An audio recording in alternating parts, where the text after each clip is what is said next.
a question that I often get asked is, why is my Google Ads account, why is my campaign not working? Why am I not getting leads?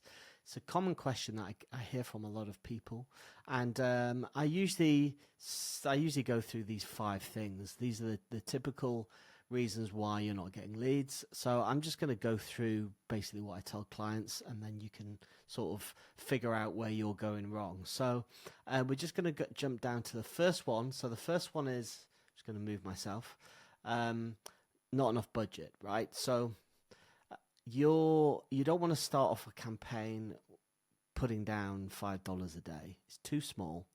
I often go for at least $20, $30, pounds, more or less, a day to begin with, right?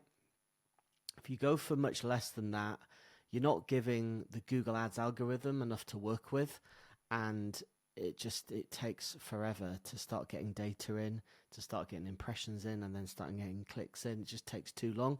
When you think about it, if a cost per click is, let's say a cost per click is $2.50, and you're only going to put down $5, well, you're only going to get 2 clicks a day. And 2 clicks a day, and that's not conversions, that's just clicks. That's not a lot to go off, right? So rule of thumb, for me at least, is always around 20 plus a day. Obviously, the more you can put in the pot, the more you can put down per day, the better. Depending on your budget, you don't need to go crazy. Certainly $20 a day, $20, pounds, whatever, is enough to get the wheels moving. Okay, the second one is wrong keywords. Now, this, I guess, is a broader point about the niche that you're going after, the industry. Typically, B2C industries are easier to run Google Ads than B2B. So a B2B company where they're going after other businesses, for example, we ran a campaign for an IT support company. They were looking for other companies that needed IT support. It was really hard to get any traction. In contrast, we've run campaigns for self-storage companies and other sort of utilities like that, where there's a lot of interest, there's a lot of people, a lot of the public out there looking for that service. It's not a niche thing. It's a, storage unit or a plumber or electrician.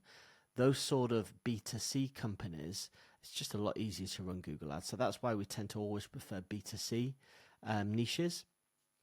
So once you've figured out, okay, what is my niche right, which is an important consideration, then the next question is, okay, what are the keywords that I should be going after? And the keywords, when you're researching a niche, you should be looking at the keywords as well, right, to see if there is search volume for those keywords. And I've done videos about this, I'll drop them in the description. So if you get the keywords wrong, even if you've got the niche right, you can still get the keywords wrong. So it's important that the keywords are A, have enough search volume, and B, sort of really describe what the sort of service that the end user is going to be searching for. If they're too broad, then it's going to be harder. Certainly, you don't want to do sort of broad match keywords. Again, in the video description, there's a difference between broad, phrase, and exact keywords. So it's important that you choose your match type correctly. So definitely watch that video.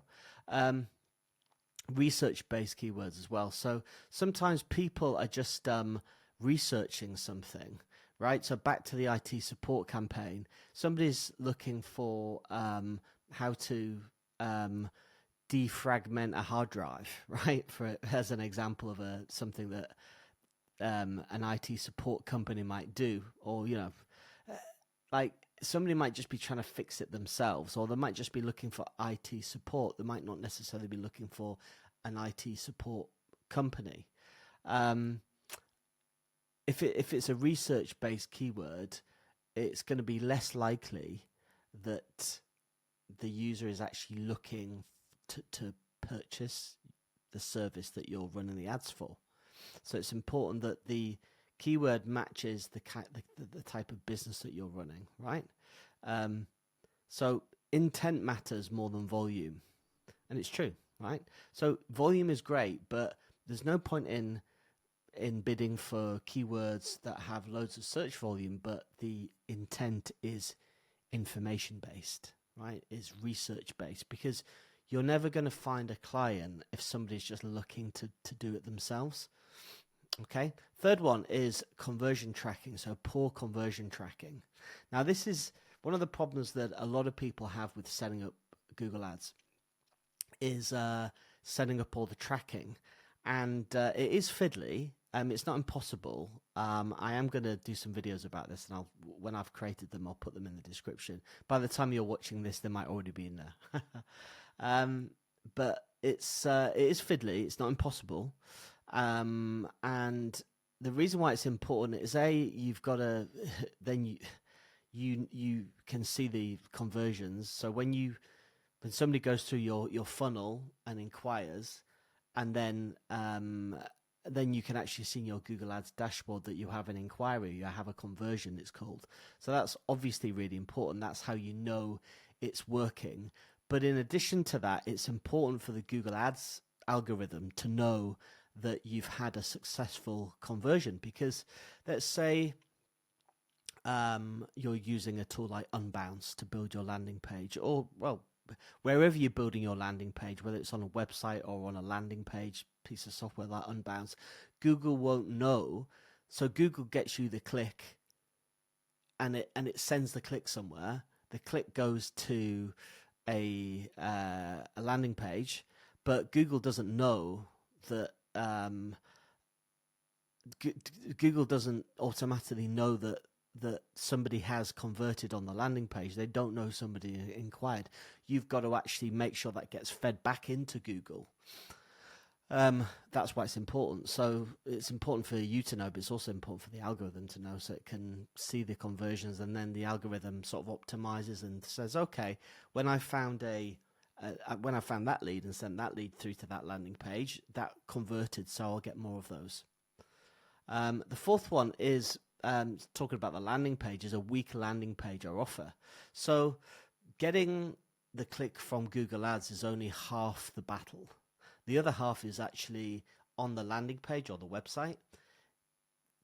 And increasingly, as AI is becoming more and more a thing on the Google Ads side, and AI is doing a lot of the sort of art of the building of the Google Ads campaign, the AI is doing more of that. It's just getting better at that. And yet, yes, you still need somebody like an agency or somebody like me to actually like configure it right. But AI is doing more and more of the heavy lifting.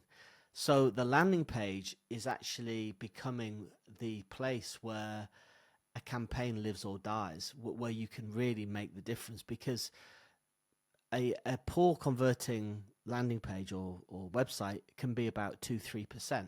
So every 100 clicks you send to that landing page, you're only getting 2 or 3. Whereas a well optimized landing page, a well designed landing page, and there's a world of difference between a 2% converting one and a 20-30%. Well, those can convert 20-30-40% even. Typically we get them over 20%. And then from every 100 people that you send to a highly optimized landing page, you're getting sort of 20 conversions, right? So there's a difference. Google Ads can only do so much. It can get you the leads. It's obviously important to get the keywords right, and there's various other bits to configure on the Google Ads side. But once the click is over to the website or the landing page, then it's the landing page's job. Well, ultimately your job, but the landing page's job to make sure that the most amount of people think, this looks like this is for me. I'm going to submit my details, because that's ultimately what you want, right? Google Ads can't fix a bad page, right? Okay, so number 5, expecting results too quickly. Campaigns need time and data. Yeah. Early performance is noisy. Pulling the plug too early kills learning. Yes. So, how long does it take for Google Ads to start working? Again, I've got another video about this. I'll drop it in the description. How long is a piece of string? I've seen campaigns work within hours. I've seen campaigns take a week or two.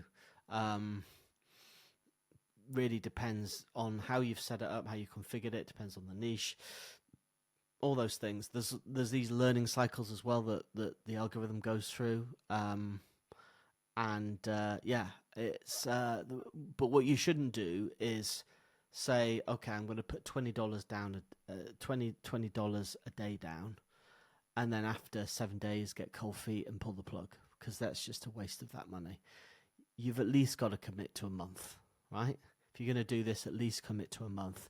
Once you start getting the data in, then the game completely changes, and then it's a question of, okay, well, I've got this amount of clicks, I've had, this amount of inquiries, and then you can actually start using data to figure out whether it's worth doing this or not.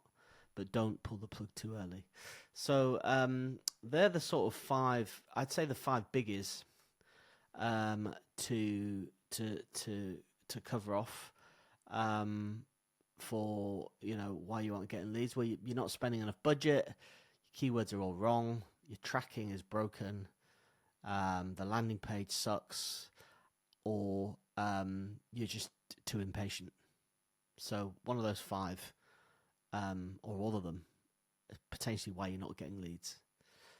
If you've got any questions about any of these, drop a comment in there, and best of luck. Cheers.